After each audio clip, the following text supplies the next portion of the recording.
अभी इस जंगल में सूखे का समा चल रहा था। सारे पक्षियों को बहुत दिक्कत होती दाना और पानी जमा करने के लिए। इस जंगल से पूरा पूरा दाना खत्म हो चुका था। सारे पक्षी दूर दूर जंगल जाकर अपने लिए भोजन ढूंढते। उन्हीं सब पक्षियों में से एक लक्ष्मी चिड़िया और चमकीलो कौवी भी थी। दोनों साथ ही में पास पास के घोंसले में रहा करती थी। दोनों के छोटे छोटे बच्चे थे, इसी वजह से दोनों अपना दाना पास पास में ही ढूंढ लिया करती थी। पर अब तो जंगल में सारा दाना खत्म हो गया था और वही उन लोगों की सबसे बड़ी परेशानी थी। चमकीलो, जैसा सोचा था वैसा ही हुआ। जंगल का सारा दाना खत्म हो गया है और हमारी सबसे बड़ी परेशानी तो हमारे बच्चे हैं। हम हमारे बच्चे को छोड़कर कहाँ जाएंगे? और हमें दाने की भी बहुत जरूरत है। हम भूखे तो बिल्कुल भी नहीं रह सकते। हाँ लक्ष्मी, तुम्हारा जूजू और मेरा जुगनू कितना छोटा है। अगर हम इसे अकेले छोड़कर जाएंगे तो कोई शिकारी पंछी इस पर हमला कर देगा तो ये तो बहुत बुरी बात होगी। हमें कुछ ऐसा करना होगा जिससे दाना भी मिल जाए और बच्चों का भी ख्याल रख लिया जाए। चमकीलो, अगर तुम मानो तो मेरे पास एक उपाय है। इसमें मेरा भी फायदा होगा और तुम्हारा भी फायदा होगा और बच्चे भी संभाल लिए जाएंगे। अगर दाने के बारे में कोई उपाय है तो जल्दी बताओ। वैसे भी मेरा पेट बहुत दुख रहा है। कल से मैंने एक भी दाना और पानी अपने मुंह में नहीं डाला। मैं कह रही थी, अगर हमें बच्चे भी संभालने हैं और दाना भी चाहिए तो हमें एक काम करना होगा। एक दिन मैं दाना लेने जाऊंगी और तो बच्चों का ख्याल रखना और मैं तुम्हारे लिए भी आधा दाना ले आऊंगी। और एक दिन तुम दाना लेने जाना और मैं बच्चों का ख्याल रखूंगी और फिर तुम आधे दाने मेरे लिए ले आना। इससे हमारा काम भी हो जाएगा और बच्चे भी अकेले नहीं पड़ेंगे। उपाय तो अच्छा है, इसमें सच में मेरा फायदा भी है और तुम्हारा फायदा भी है। फिर एक काम करो, आज तुम ही चल जाओ। वैसे भी मेरा पेट बहुत दुख रहा है और तबीयत भी ठीक नहीं है। उसके बाद चिड़िया उड़ते उड़ते सूखे की जगह चली जाती है और उसे मैदान में कुछ दाने मिल जाते हैं और वह दाने लेकर अपने घर चल जाती है।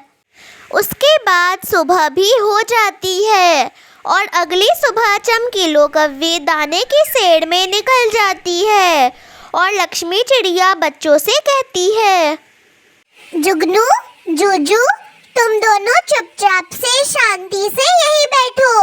मैं बस पास से ही कुछ सूखा घास लेकर आती हूँ।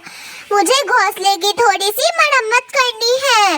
लड़ाई झगड़ा मत करना और कहीं जाना भी मत। मैं अभी तुरंत आ रही हूँ। उसके बाद चिड़िया सूखा घास लेने पास में ही चली जाती है और फिर जुगनू बोलता है, चल जोजो, चलते हैं, घूम फिर कर आते हैं।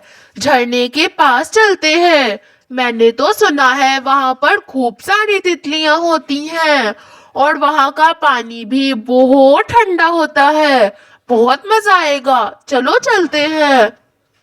नहीं जुगनू, मम्मी ने मना किया है बाहर जाने से। बोला है चुपचाप से घोंसले में बैठे रहना।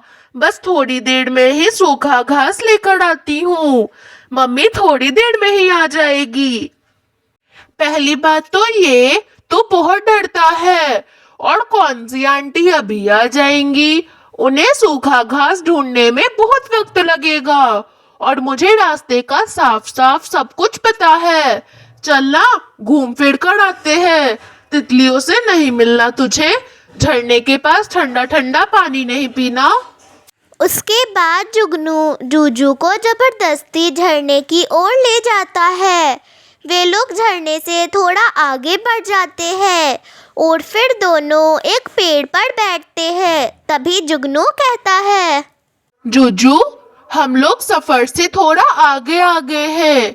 झरने से आगे एक नया जंगल जाता है। मैं आगे का रास्ता देख कर आता हूँ। फिर साथ में सैर करेंगे और आंटी के वापस आने तक हम लोग वापस चले आएंगे। उसके बाद जुगनू कौवा वहाँ से चला जाता है। आधे घंटे बीत जाते हैं पर जुगनू कौवा अभी तक वहाँ नहीं आया था। लक्ष्मी चिड़िया भी सूखा घास लेकर आ चुकी थी। जब वो देखती है जुगनू और जूजू वहाँ पर कोई भी नहीं है तो वो थोड़ा डर जाती है और फिर वो अपने बच्चों को ढूंढने बाहर निकल जाती है। एक जगह पर उसे जूजू मिल जाता है। जूजू, जूजू बेटा, तुम यहाँ क्या कर रहे हो? और जुगनू कहाँ है?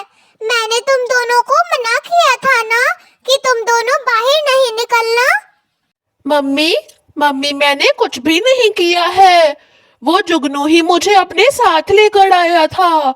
मैंने उसे बोला भी था कि मम्मी और चमकीलो आंटी बहुत डांटेंगी, पर फिर भी वो नहीं सुना और मुझे जबरदस्ती लेकर यहाँ आ गया और पता नहीं आधे घंटे से कहाँ है। बोल के गया था कि आगे का रास्ता देख कर आ रहा हूँ, पर अभी तक नहीं आया। लक्ष्मी, जूजू, तुम दोनों कहाँ गए थे? मैं तो कितनी देर से आकर यहाँ पे बैठी हूँ। और मेरा जुगनू कहाँ है?